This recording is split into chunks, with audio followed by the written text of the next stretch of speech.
Hi, this is the WayOut series.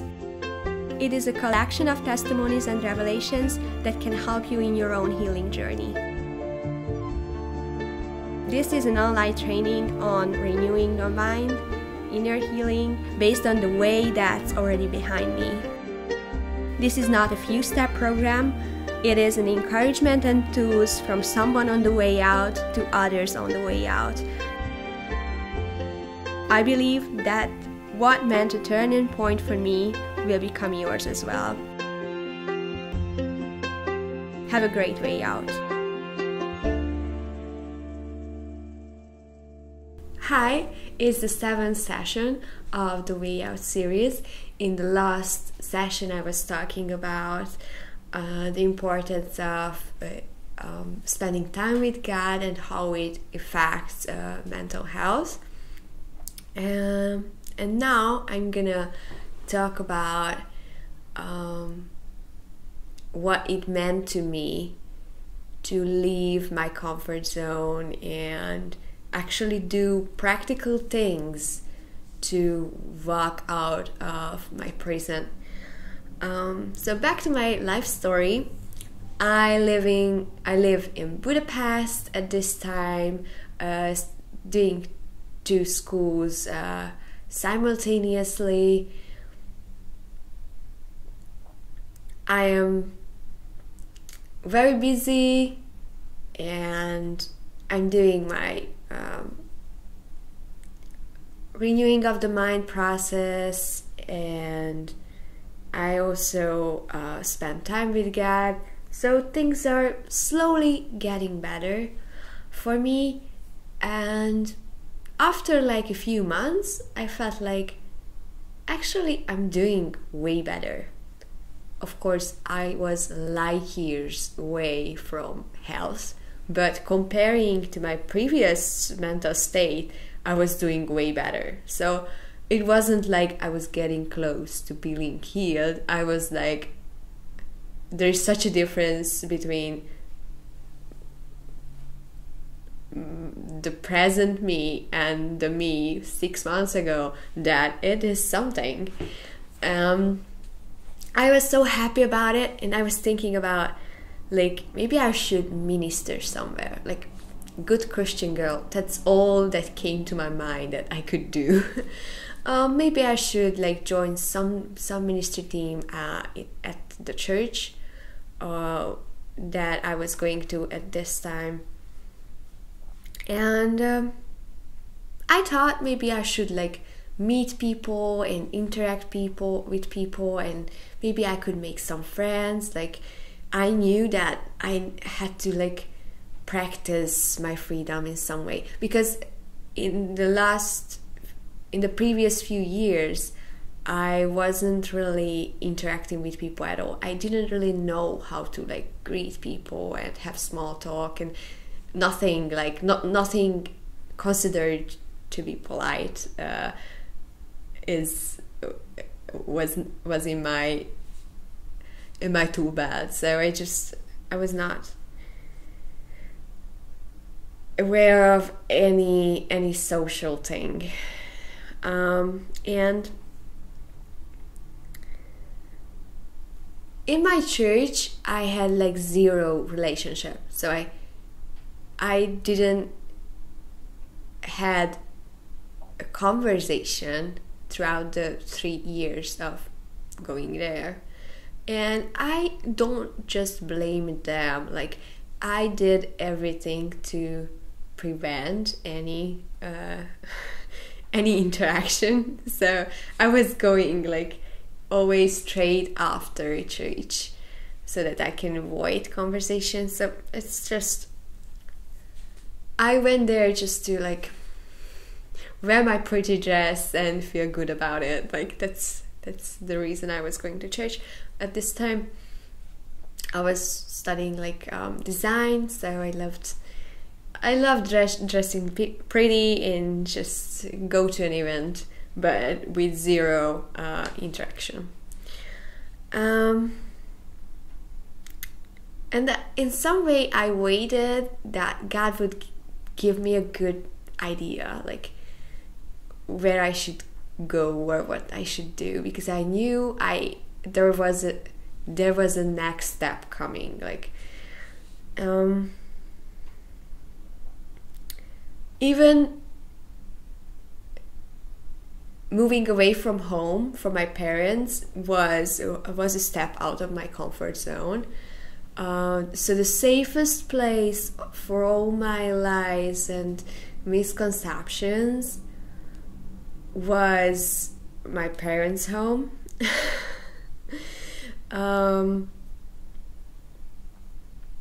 Because I could live a lifestyle that never challenged those set of lies. And now that I lived in Budapest alone, there were some thinking patterns that couldn't keep up with my life, and I had to get rid of them. And I knew that socializing in some way would force me to leave other bad thinking patterns as well. What has happened was that I was scrolling down my Facebook page, and someone from my friends, like someone from my church, liked the page of Felház, which was a worship gathering with thousands of young people in Hungary, and I was like, okay, I'm gonna check it out. Oh, and I saw photos of perfect people, and I was like, oh, I will never go there. Like, I would really not fit in. And still they mentioned worship, and at this time I really liked worship, so oh, maybe I should like look through the window and check it out. And I got dressed, I was heading there, and I felt like, oh, I can't go there. I was panicking, like I'm just not able to go there. And you never know what leads you to the right direction. I had this thought that I have already done a good makeup. I must go there. So that was the thing. That was the thought that changed my life. So I went there. It was underground, so I couldn't look through the window, and there was another girl like finding the entrance, looking for the entrance, and I just greeted her like, oh, are you looking for that event as well? And I was shocked that I was just starting a conversation with a stranger. Is it really what I do? And we were chatting about stuff, so it was something that was already out of my habits. And then I sat down at the very back of the room, and it was a smaller event back then, with a few hundred people, and there was no stage. So when it began, I realized that I'm not at the very back of the building, but at the very front, even like closer to the stage and the worshippers than anyone else, and I had to stay there. It was very uncomfortable as well, and I was crying the whole time. I don't say that I was touched by God or I felt His love. Unconsciously, maybe. Nothing was going on in my brain. I just felt like that was a good place to cry. I'm gonna come back next time. And I came back next time, and it was even more overwhelming. Like, the girl greeting me at the entrance was so full of love. I was so touched. I was like, do they really like me here? And yeah, so it was something strange. Like, it was one of the first times, probably the very first time, when people and good feelings happened at the same time. It never happened before. Never at church, never at school. There was such an atmosphere that even though I carried my atmosphere of rejection, it just didn't have any effect. And it was so powerful to see those like young kids burning for Jesus, ministering to people. I was like, oh, I want to be one of them. Like, how could I join?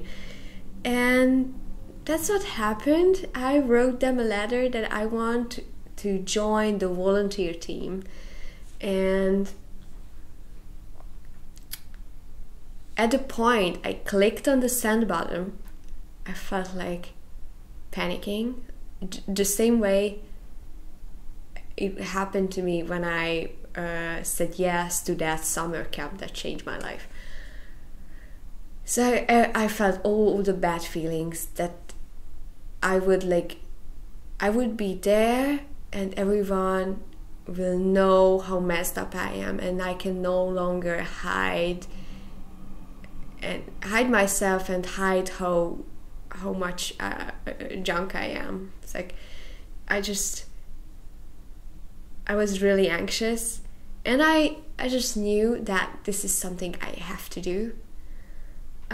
So there was this admission process where they interviewed me, and they were so kind to me. Like, they were talking to me as to a real human being, and I was like, do you really think I'm not worthless? Like, you are not acting like I'm worthless. I thought everyone acts like that.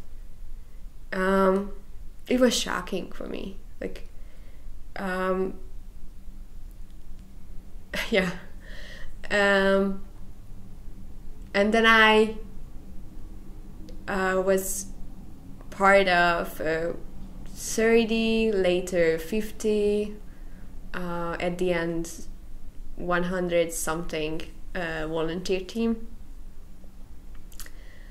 And they greeted me, they hugged me, they wanted to know me, they wanted to be friends with me. They thought I'm a normal person, which annoyed me because I expected them to reject me. Like, it annoyed me that they didn't know that I was thinking I'm worthless. Like, they never cooperated with my belief that I'm less than anyone. In all other cases, I believed I'm worthless and therefore I should be rejected. And then I had this atmosphere around me which made the people react like that to me. And even if they didn't sense it, sometimes I reacted in a way that provoked them to reply with rejection. So it's just like either spontaneously or with a little help, I made people react the way I believed about myself. And these people were not willing to participate in this lie existence. Like, they just didn't.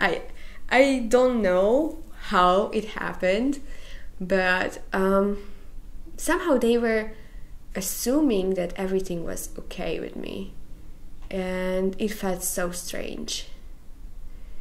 They were loving on me like all the time, and I was surprised. Like, don't you see that I'm messed up? Like, don't you see that I can't even greet well? Like, I can't say hello like a normal person. Like, don't you see? And no, they didn't see. All they saw is that I was a little bit more silent. Like, I asked them how they see me back then, and all they could say is that I was a little bit more reserved and shy and silent, but they don't remember me like, oh, there was this mentally ill person who was acting terrible. But if I felt like I was doing terrible, like, every time I didn't know how to react, how to reply, what to answer. I felt like I'm a failure. And of course, in some sense, I really didn't know how to react because I spent like years not having friends. So I was really helpless about what I should react and how to be polite. But it wasn't a disaster, but I felt like it was a disaster and I condemned myself for it like crazy. So I went home crying after almost all the volunteer meetings because I felt like I ruined everything. It was weird that every now and then I forgot that I should be silent. So on the first volunteer meeting, I had this idea that I should make more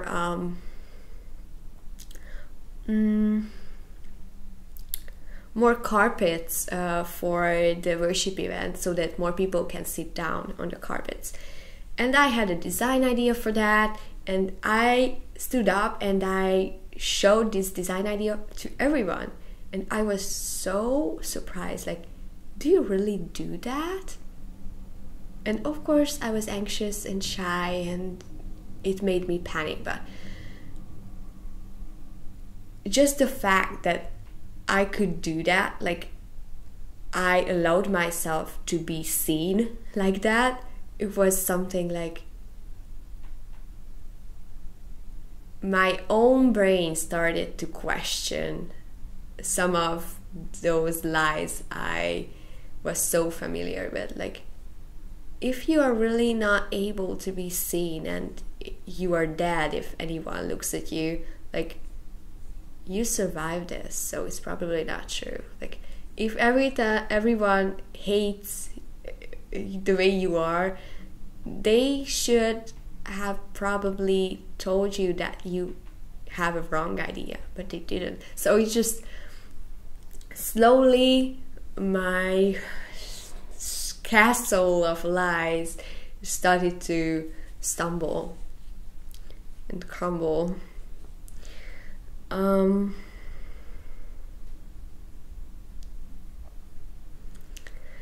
first I was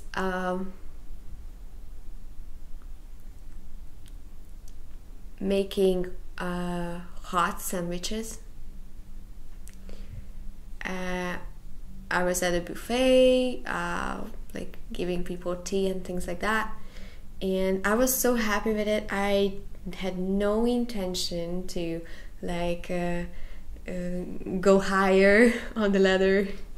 I just loved it. And I also worked at the closet, like taking people's clothes and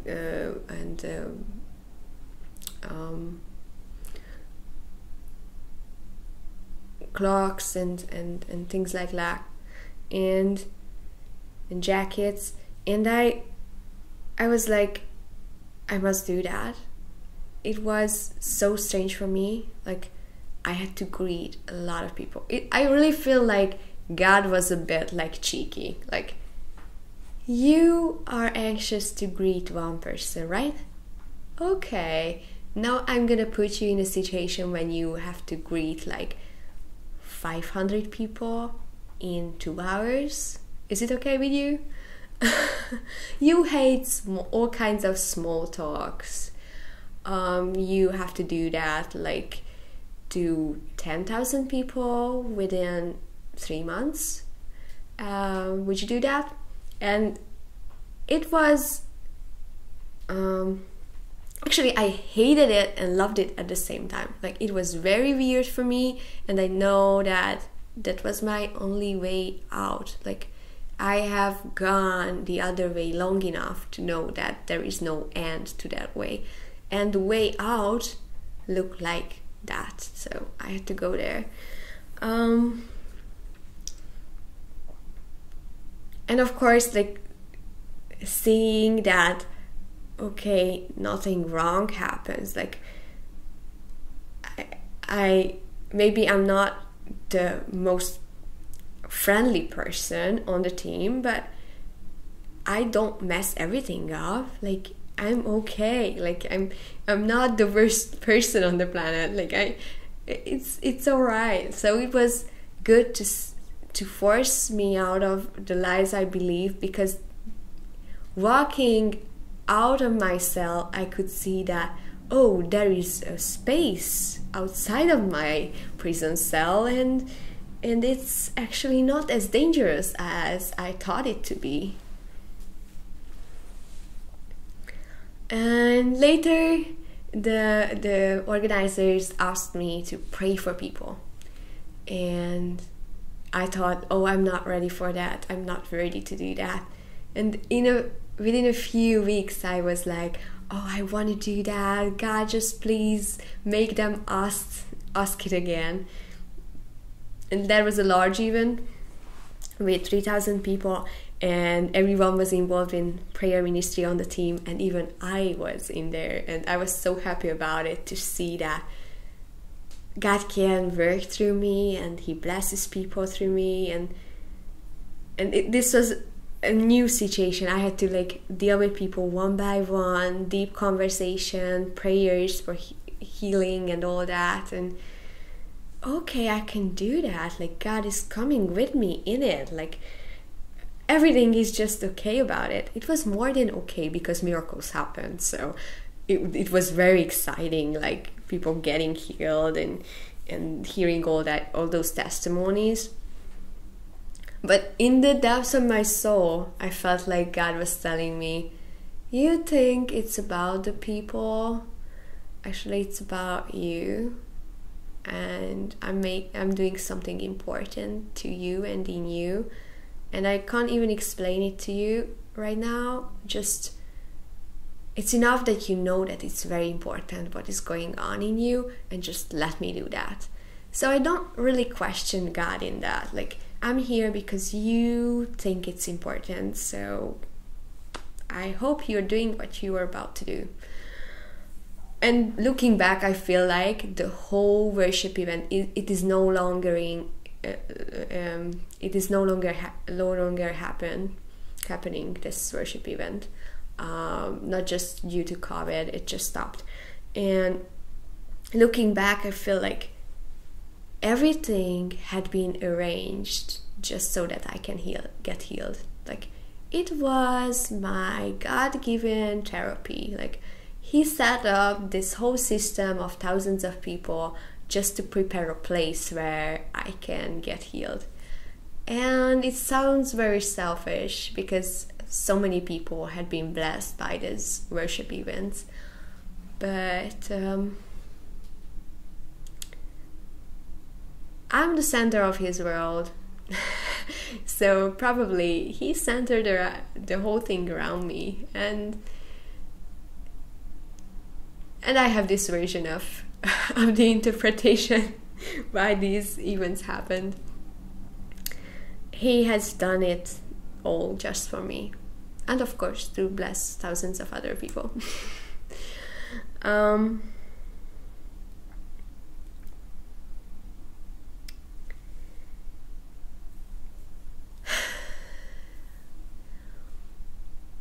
I was feeling terrible at the volunteer meeting still, like a lot of anxiety. I always wanted to quit. These bad feelings due to the sound failures and mistakes became heavier. Like, I felt like I've messed it up so much that I must leave now. And I always delayed it because I felt like God wants me there. And there was a point when I was like, okay, I'm quitting it.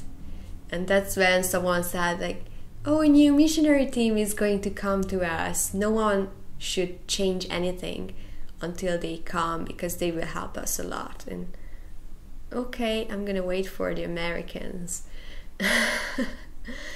And it's so good that I did, because a week before that, on one of the volunteer meetings, the power of God just hit me, and I started to laugh and cry, and say out loud prophecies, like shouting prophecies to everyone in the room.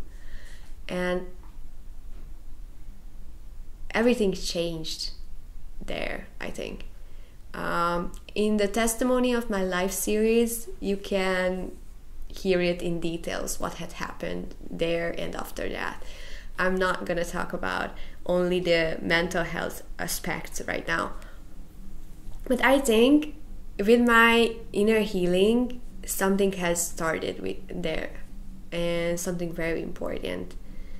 The next day I felt like devastated, like, am I that sick that I even hyped myself into an experience with God? Like, am I that emotionally disturbed that I even imagined that God is visiting me? Like, I felt like I'm the worst of the worst. And then people started to come to me like, oh, the prophecies you just shared was so from the Lord, it meant so much to me. And there were like a lot of people coming up to me, and I was like, okay, though, so this set of lies go into the trash. Like, it was a big deal. And after that, I had crazy experiences with God like every other day, so it was an intense season for me. And on that worship event, God told me that I should go up front, ask the leaders to give me a microphone so that I can prophesy to the whole event, which was around like 800 people, which is a big thing in Hungary. So 800 people gather rarely in Hungary. There aren't like such big churches either. And even for a normal person, it would be a challenge, like going up in front of all that people without preparation. Like, it could be a stress. But for me, like, having stress about like greeting someone, it was unthinkable. Like, it was everything I never wanted. And I told God, like, if you really want, like, just make me walk up there. And I found myself talking to one of the organizers whether I could get a microphone. And they gave the microphone and I prophesied. I was shaking. I was so afraid. Like, I can't even tell you whether it was the Holy Spirit or fear. I was shaking heavily. And then I was telling the prophecy and I was anxious. I felt all the bad feelings, but I had this sense that power is leaving me while I'm talking. Like, what the heck? Like, God just happens to show up with me. Like, maybe I'm not completely like a waste of time. Like, God is really doing something with me. And since and after that I started to minister. I wasn't looking for opportunities, but there were always people who were pushing me to the front. Like, after a while I was even asked to preach like to 2,000 people, which is like quite a big thing in Hungary. And it was unthinkable, absolutely impossible for me. In the volunteer team,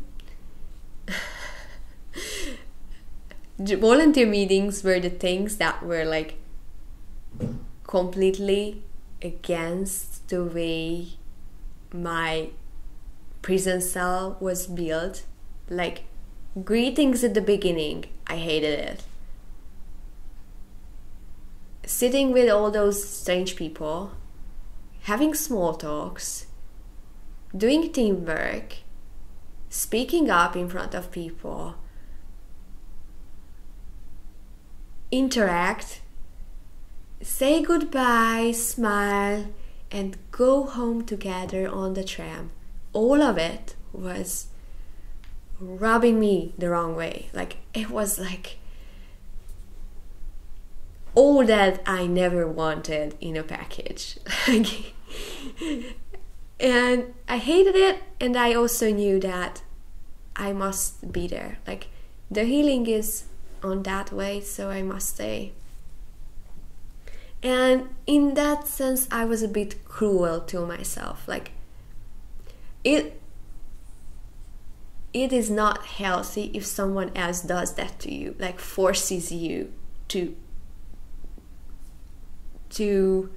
get your freedom and to grasp your freedom. But because it was me who was pushing myself, it was okay. And I was strict with myself, like, you can stay the way you are, but then you stay where you are. So only way out is to go out, and it looks like you do the things that feel very strange to you and very unfamiliar and completely embarrassing and annoying, because you need to do things that you would do when you are free, and you are free, and you must work out your freedom, so you must go there. And I was harsh and pushing myself, and it felt terrible at times, but I had no other option.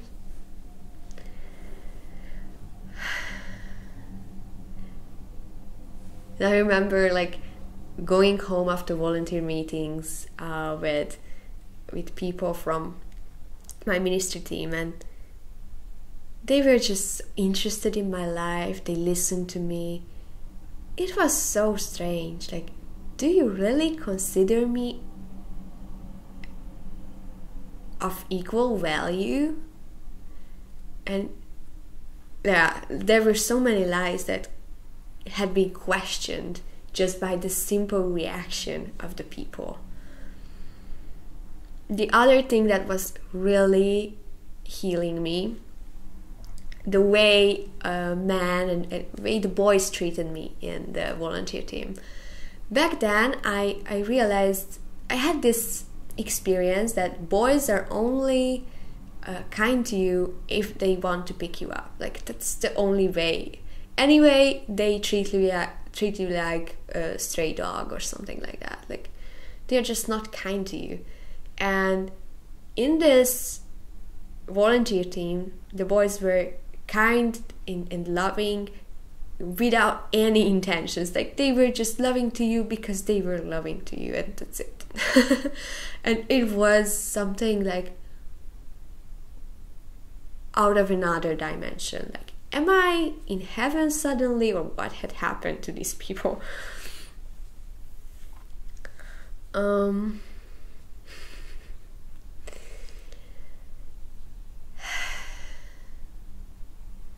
So I started to minister in every possible way, and I kept stretching myself. So if I had an option to do something that was way out of my comfort zone, I made myself do it.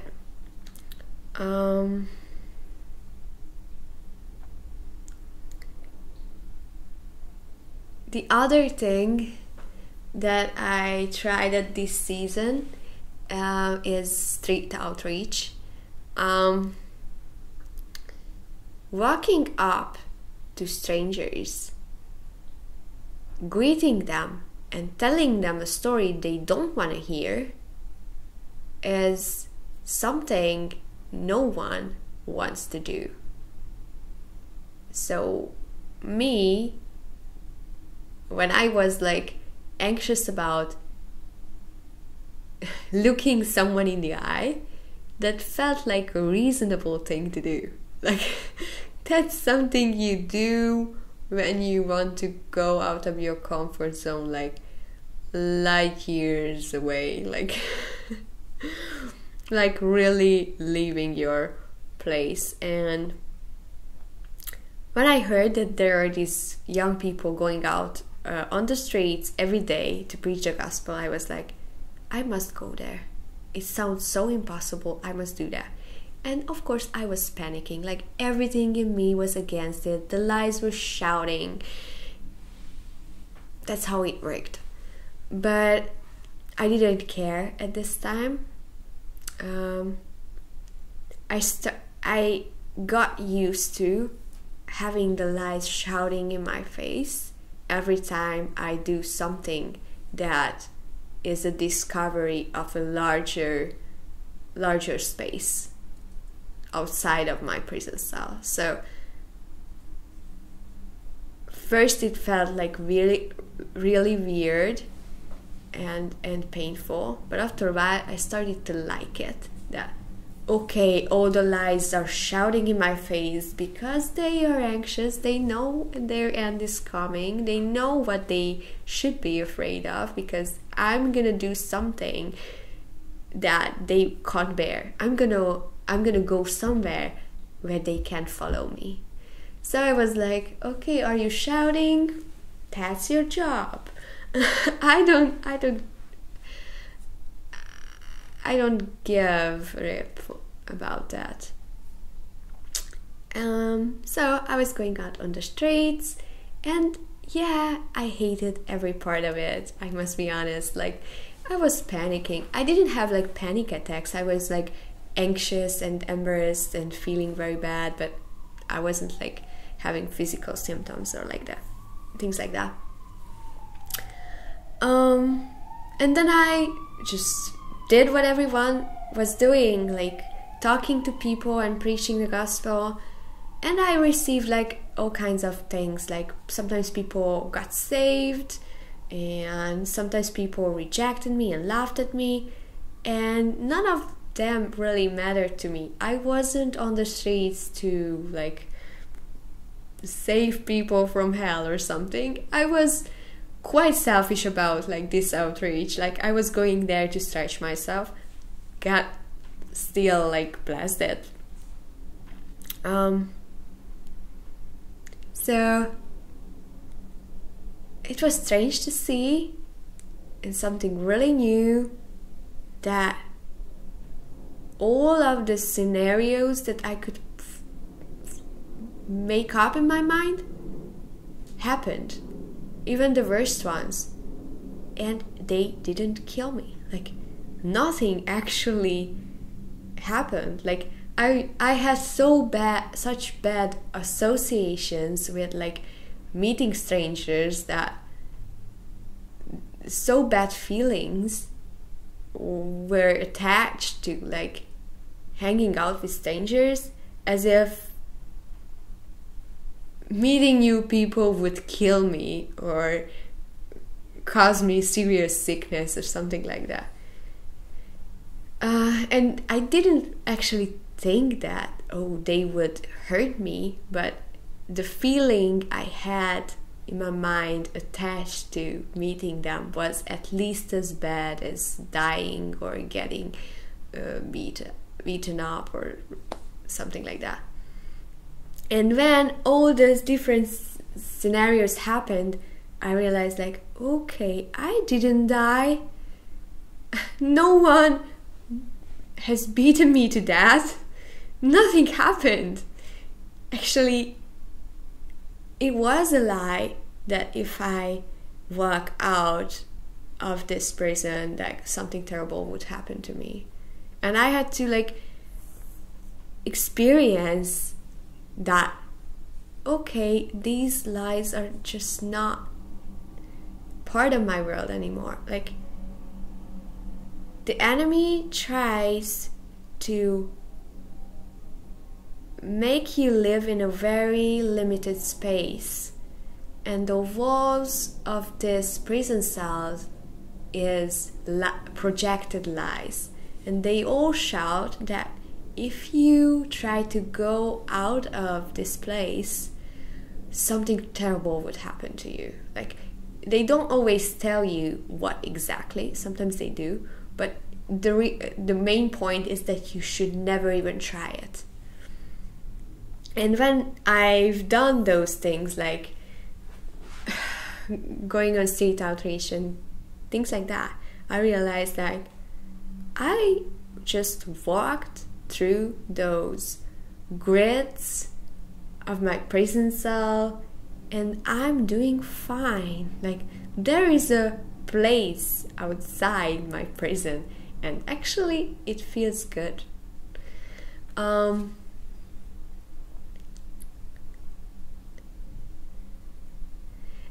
this is what I was intentionally doing at this time. I felt I was very well aware of all those lies, like they were shouting in my face every time I started to do something I considered myself not free to do.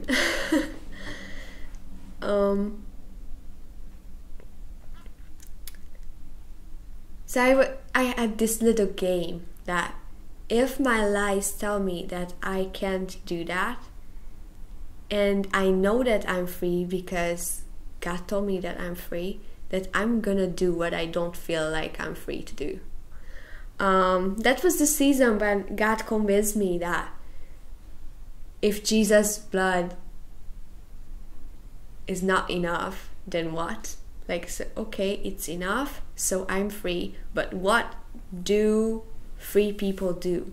What would a healthy person do? A healthy person would go out in the street, feel a little embarrassed, but would greet a person and ask them whether they have a minute. And they would survive it. And because I'm a healthy person, that is what is going to happen to me. So I just had this idea that if I'm free and if those grids of my prison cell are nothing more than lies, then I'm gonna just simply walk through them and they are going to feel like fog on my skin. And it's a new thing because every time you believe those grids are real, you experience them as real. So if you think like, oh, these grids are my grids, like these are the lies that hold me captive, if you like shake them or run up to them, they hurt. They scratch your skin. It's just, they seem to be real if you consider them real. And when I had this revelation that these are just lies and there is a space outside of it that was meant for me, I was just walking through them and I was like, was it even a thing? Like, it wasn't a thing, it was just a thought. Yeah. I even have a video. I recorded it back then. It's named Grids of Lies.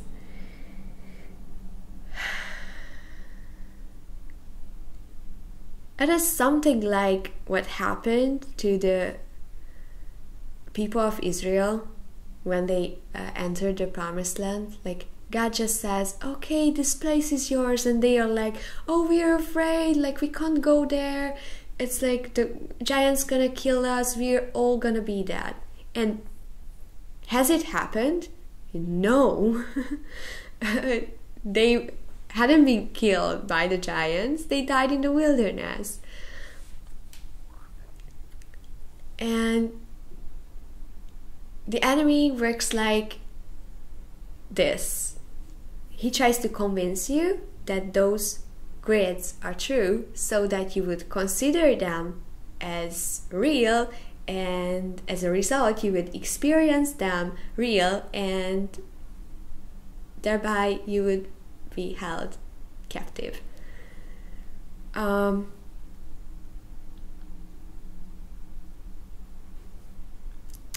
when I realized, like, okay, this Promised Land is mine, like this healing is mine, then I just intentionally made steps that a healthy person does, even if it felt crazy uncomfortable.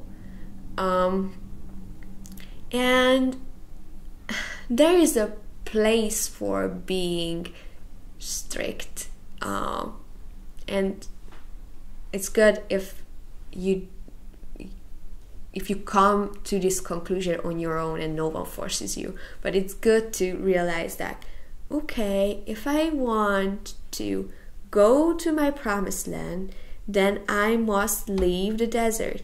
If I want to experience the place outside of my prison cell, that maybe I have to go out. And so by the time you step out of your prison cell is the time when you realize that, oh, actually I am free, and I had always been free. I just thought I wasn't.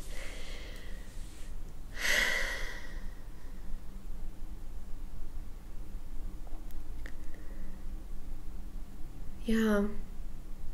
So the enemy tries to keep you in the desert, walking around and making rounds and trying to convince you that, oh, the promised land is a bad place, you shouldn't go there, you're gonna get killed. And when you realize, like, okay, God told me it's mine, I'm gonna go there, and I'm gonna live in there, and I'm gonna plant trees, and I'm gonna enjoy it, and I don't care who says what. Like, I don't care if the enemy is shouting in my ear telling me that I'm gonna fail and it's gonna be terrible. I know that I'm gonna survive it because God told me that this is the place for me. And it's strange that when they were fearful, God told them that they shouldn't go in. Like, if you're afraid, oh, just stay. Like, when you think that those grids are real, you will perceive them as real, and you can't go in. That's why the main point of this series is to convince you of your freedom, to help you realize that those lies actually have no power on their own unless you empower them by believing in them. Those grids on your prison cell have no power to keep you there. Only your belief in them has the power to keep you there.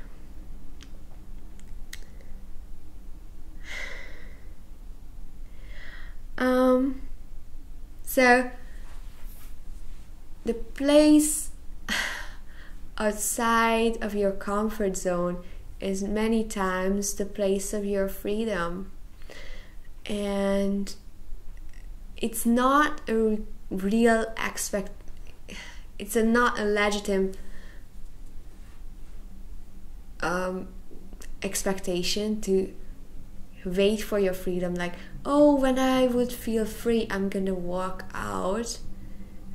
It's something like, because I feel free, I am walking out, because it is part of my freedom that I walk out.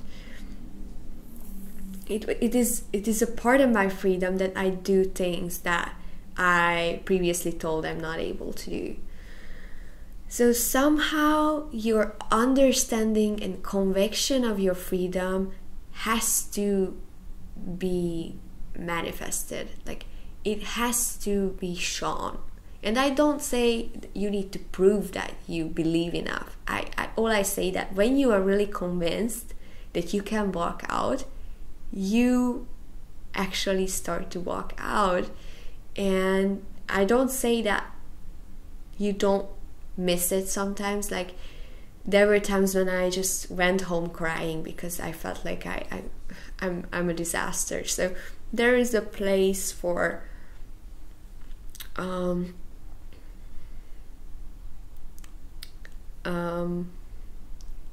being discouraged at times. It's okay, but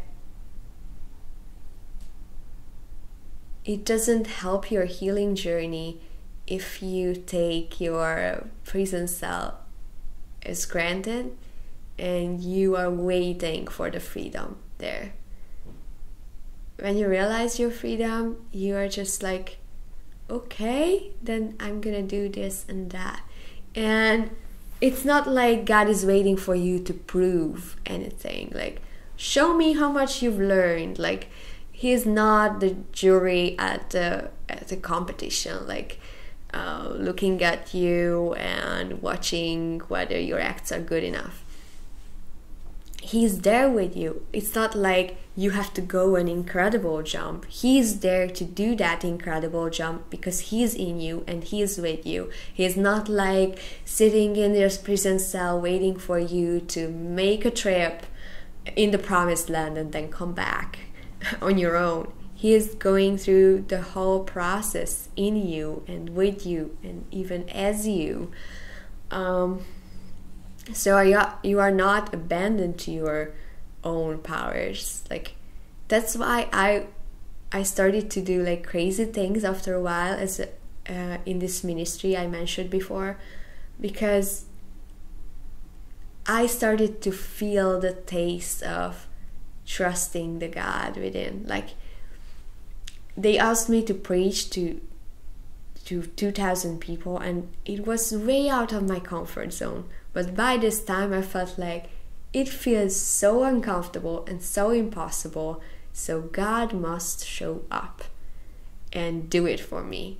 And He's more than ready to bridge those gaps between perfect healing and your present state.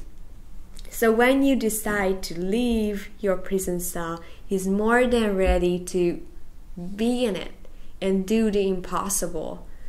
And when you do the impossible, you realize it has always been possible. Like, when you walk out of your prison cell and you feel the grids as fog on your skin, and you enter the space you never believed you can enter, you look back and you are like, is it something that I was just walking through? It was nothing. Like, how could I ever stay there? And your belief is that powerful. Lies have no power at all. You give them power by your cooperation and belief. The good news is there is this promised land, and it is yours. And God is going to walk with you there. He said to the Israelites, I'm gonna go before you and wipe out your enemies. And look what? It happened when they believed it. So it is happening to you. And every time you jump and you go out of your prison cell, out of your comfort zone, He will be there to bridge the gap. And even if you miss it, like you fail it and you feel like you missed an opportunity, it's nothing still. Like, the most powerful thing I learned is that, okay, you shouting lie, tell me your worst scenario. Tell me what you got. And then it says like, you're gonna be hated by people. And then what? Nothing happens if your worst happens. Like, you have no power to threaten me. Like, your worst option is still not the end of the world. And maybe the less bad options are not even as good as this one. So I'm not gonna be afraid of this. I'm gonna do that.